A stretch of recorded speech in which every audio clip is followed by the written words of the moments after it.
if this is the fact, the truth, that the spirit whilst on earth have all these bodies intermingling and using them for action, but at death it drops them one after the other, why is it that we are not aware that indeed as human beings we have other bodies beyond the physical body? Thank you. Thank you, brother.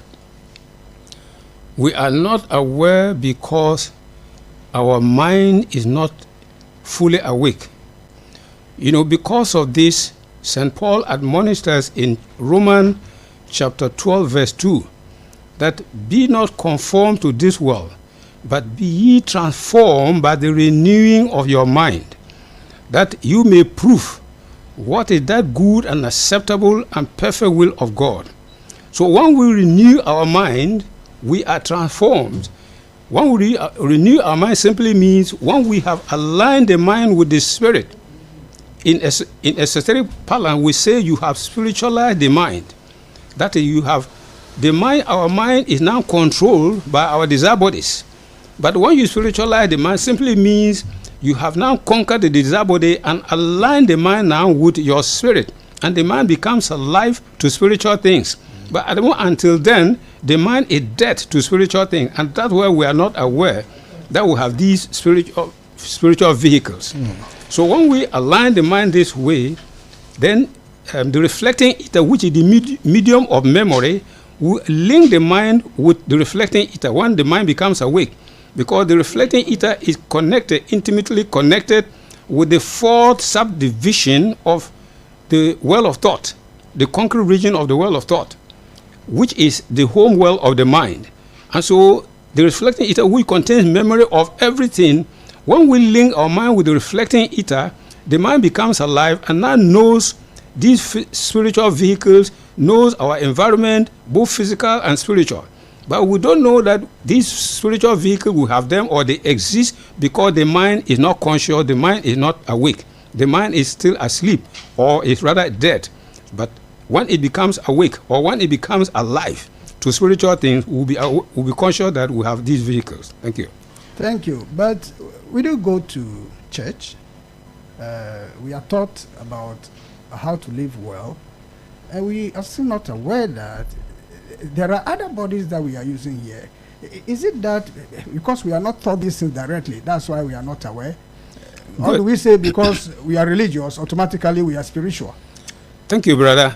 There's a difference between being religious and being spiritual.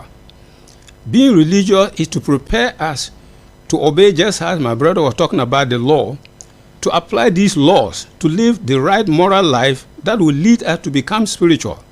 So somebody may be religious as well as spiritual, but not everybody who is religious is spiritual. Somebody may be religious, but he's not spiritual. And somebody can be religious as well as spiritual. So it depends on how you have awakened your higher faculties. Religion prepares us in order to do that, but it does not automatically awaken us spiritually. And so there is a difference, and that's why in the churches, they teach us or they guide us in religious principles, but not actually spiritual principles. And so we are not aware of these things. Some of the even church members, you may mention some of the things like silver cord. Yes. Silver cord, and he said he has not even heard of it before. So you see, meanwhile, it is in the Bible. It is in the Bible. Ecclesiastes chapter 12, verse 6. It is there, very clear. Silver cord, but somebody, he might have studied the Bible word to word, but when he reaches there, he skips over because he doesn't know exactly what it means, and so he will not spend time at all to study it and to find out the function of it. So being religious is different from being spiritual. That's why some people are religious, but they do not understand some of the spiritual things. Do you want to add on, Brother? Yes, so the earlier question he answered about we not being aware of our various bodies. We may not be aware, but we feel it every day, more or less. Many people feel it, but they don't know they are our invisible helpers, bodies. Yes. For instance, when you are immersed in reading a book or watching a movie, which is very interesting, your focus is there and connected, and you are not aware of activities going on around you. Somebody will tiptoe and come to your back. When he's coming, you don't feel it, but when he comes closer without contacting you, you feel something heavy. You know that there's somebody behind you, and you turn around and you see the person. it is because the aura of the person which is around him, which is not physical, is mingling with that of the person who has also come to you. And so that contact is a radio message that has become that somebody is touching me in my invisible bodies, and you turn. These are the invisible bodies, and we call them the aura of the human being. So the aura, this contains the invisible vehicles that we've been mentioning all this while. And so we should learn to know that we have these things. Try it and see if you will feel these invisible bodies around you.